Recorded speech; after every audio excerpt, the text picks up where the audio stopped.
एक साधारण मोहल्ले में हसन परिवार मुश्किलों से जूझ रहा था। रशीद हसन मेहनत से काम करता था, लेकिन घर चलाना मुश्किल हो रहा था। आर्थिक तंगी के बावजूद उनका अल्लाह पर विश्वास मजबूत था। वे मानते थे कि अल्लाह की हिकमत और उसकी योजना हमेशा बेहतर होती है। एक दिन रशीद थका हारा काम से वापस लौट रहा था। उसके मन में परेशानियों के बादल छाए हुए थे। तभी अचानक एक अजनबी उसके पास आया। वह एक बुजुर्ग आदमी था, जिसके चेहरे पर मुस्कान और आंखों में गर्मजोशी थी। उसने रशीद को गर्मजोशी से सलाम किया और बताया कि वह यात्रा कर रहा है और उसे लगा कि इस परिवार की मदद करनी चाहिए। बिना किसी हिचकिचाहट के उसने रशीद को एक लिफाफा थमा दिया, जो बिना किसी शर्त के एक तोहफा था। रशीद हैरान और शुक्रगुजार था। उसने लिफाफा लिया और बुजुर्ग आदमी का शुक्रिया अदा किया, जो मुस्कुराते हुए चला गया। घर पहुंचकर रशीद ने अपने परिवार को यह कहानी सुनाई।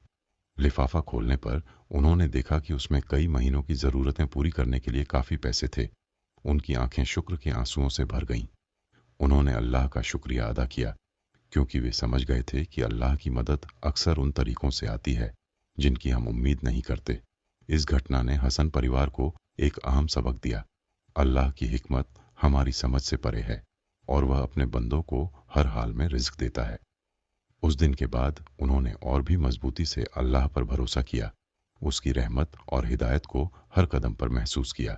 यह कहानी हमें यह सीख देती है कि अल्लाह की योजना पर विश्वास और भरोसा रखने से अनपेक्षित बरकतें मिल सकती हैं, क्योंकि वही सबका रिज़्क देने वाला है और उसकी मेहरबानी बेहद है।